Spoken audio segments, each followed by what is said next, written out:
The divine does not need your tithe. The divine does not need your tithe. Your church may need it, of course. Your religious organization may want it, but that does not mean that you have to, the moment you get any money, start giving it away. That is what broke people tend to do. Hello. I'm Rosemary, Nonny, and I am the money minister. And I want to address this particular issue. Anytime I ask, well, not anytime, but most of the time when I ask people who are broke themselves, and I used to be this person, who are broke themselves, don't quite have enough money themselves. And in some ways, being broke has nothing to do with how much you earn, okay? You might be earning a lot of money like I was as a pharmacist, or you might be earning a lot less money. Whenever I ask spiritual, particularly religious, broke people, what they're going to do with lots of money, what will they do with money, what do they want? They start telling me stories about how they're going to tithe and how they're going to give and how they're going to start up non-profit organizations to support people who are in need. But they are in need. They themselves are in need, but they think that they're going to start up a non-profit organization to help other people who are also in need. This is a classic case of the blind leading the blind, ultimately. And then somehow thinking that that is going to make things better. Needless to say, most of these people never actually start anything. Most of these people always, and when I try to address this, especially if they're not actually a client, and I mention it, they get angry and all defensive and start quoting Bible verses at me and trying to tell me how they need to be nice and it's selfish if they have this much money. I still remember actually doing a live event and someone saying, oh, the maximum I would ever need is £10,000 a month. And this was actually a solicitor. And at that time, this was years ago, I didn't know the words to use to describe why it felt really ick to me that he would put such a limit on his income. Because he felt it was a good thing to do. I don't want to be greedy. I just want, just enough for my family. And I don't need any more than that. And the chances are he will never even get that much. Because when you put a limit, it's almost a different thing here, isn't it? But at the same time, it's all this need to give away money or not to have that much money because you think it makes you a nicer person if you say you don't want that much. Or if you give, first and foremost, I must give my tithe. If I win the lottery, I'm going to give my tithe immediately. If anybody gives me anything, I must tithe immediately. Honey, this is exactly what poor people do. They get rid of money as quickly as it comes in. They do not feel comfortable with money, but they put it under nice terms such as, oh, the Bible tells me that I must tithe, and then the heavens will open up on top of me. Prove it, the Bible says. Most of y'all tithing are proving that it does not work. But you don't have the honesty to actually admit it. If you give from a place of restriction and you give because you think the divine is forcing you to give, it will not bear fruit. The divine does not need your tithe. And this isn't about you trying to change your attitude and become a really nice, more generous person.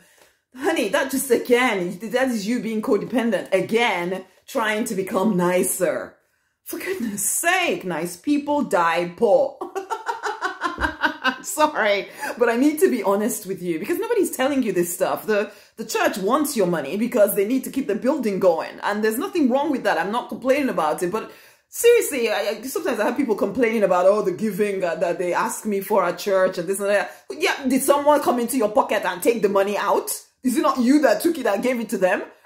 Basically, or I have other people that get angry, this was when I was at church. I'd have lots of people come around my house moaning and groaning about the fact that, that giving talk, that person taught, that preacher was preaching, he just putting pressure on people to give money. Did somebody force them to give? Sometimes we treat people as if they're too weak to make up their own minds. And frankly, I don't think you are either. But you are deceived into thinking that the divine is going to punish you if you do not tithe or do not give. Or if you do not say that you're going to use all your money to help the poor and the needy. You are the poor and the needy right now. So for goodness sake, help yourself. Help yourself first. Help yourself first.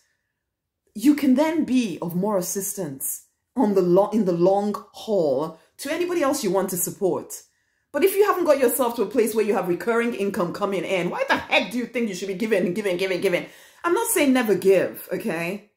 Yes, there's a flow of money. And sometimes giving, it opens you up to the flow. Definitely. I'm not saying that tithing and whatever can't work to open up the flow of money.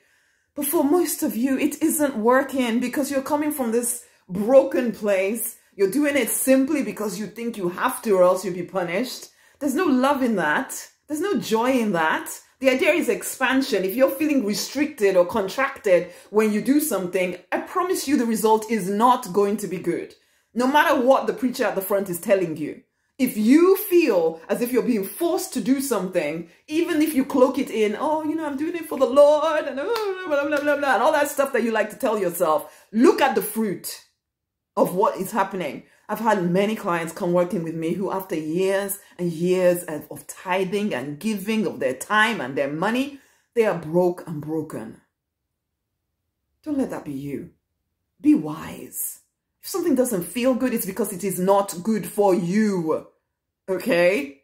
And it's okay to admit that. Don't be afraid of telling the truth about how you feel. You don't want to do this thing. Don't freaking do it. It's okay not to do it. It's okay not to do it, love. Stop thinking that your tithe or the fact that you're going to give makes you a nice person and it's going to make sure that the heavens now pour lots on you. It's a lie. It doesn't work that way. It doesn't work that way. It just doesn't work that way. You see the evidence of the fact that it doesn't work that way everywhere. And yet you keep pretending it does. It doesn't work that way. This isn't faith. This is silliness. I'm sorry. It is silliness. There is faith. And I don't diminish that giving is a good thing. I don't say that. I don't say you should never tithe. But I am saying sometimes you need to tithe to yourself. I remember sitting through a giving talk once when I used to go to church, and I actually felt the divine saying to me, you know that coach that you've been, you know, you need to work with that is charging like $35,000 that's where your tithe needs to go. I didn't have $35,000, honey. Okay, I did not have it. I was in that broke phase of my life. So I did not have $35,000. I just knew that the divine was very clearly, and this was during somebody giving one of those giving talks that they do at church, you know, and he was saying to me, no, you need to give to yourself. And this is how you give to yourself, by tithing. And by tithing that money, that $35,000 to that coach, so you learn what you need to learn in order to grow. It was the scariest thing that I did. But I didn't give it to the church. Yeah, I gave it to me via that coach. Some of you all need to invest your money in yourself. You haven't been giving to yourself. You're giving to every single other person out there, telling yourself it makes you nice and good. How many times can I say this? I really want the message to get into your head. Wake the heck up. The divine does not need your tithe. He doesn't need anything from you. If it doesn't make you feel good, why the heck are you doing it? Be honest with yourself. You're not going to be punished. You're not going to be sent to hell for all eternity. You're not going to get the stuff that you do have taken away from you just because you did not tithe. For goodness sake, think about what you're thinking about. This belief you have about the divine. He's a horrible divine deity person when you really think about what you assume about the divine. Please, stop with this. Stop with this nonsense. If you're ready to actually transform your life into one of peace, of purpose, a six-figure income, doing what you love, freedom, fulfillment, financial abundance, love-drenched life, start by getting the books, the six-figure book collection. The link will be around this video. You need to start thinking about some of this stuff differently, and those books will help you open your eyes to some of the things that you just assumed is true when they're not true. Not in the way you're using them, okay? Nothing wrong with giving, nothing wrong with tithing, but the way you're doing it, it will never work for you. Never, ever. Ever. Please, anyway, you know, ultimately you need to take this stuff straight to the divine rather than not. You just assume you know what the divine is saying. When last did you actually ask? Really? When last did you sit with the divine and ask the questions and get answers? Rather than just assume that just because somebody told you something ages and ages ago and you haven't questioned it since, that it is right in every single situation. Seriously. Come on now. Okay, the books, go and get them. Get on the Deliberate Millionaire path to peace and plenty, to freedom, for goodness sake, because frankly, some of y'all need to be so free from some of these ideas you assume are true. Wake up. Wake up, love. Much amazing love. Get the books. Share this video with someone else. Much love.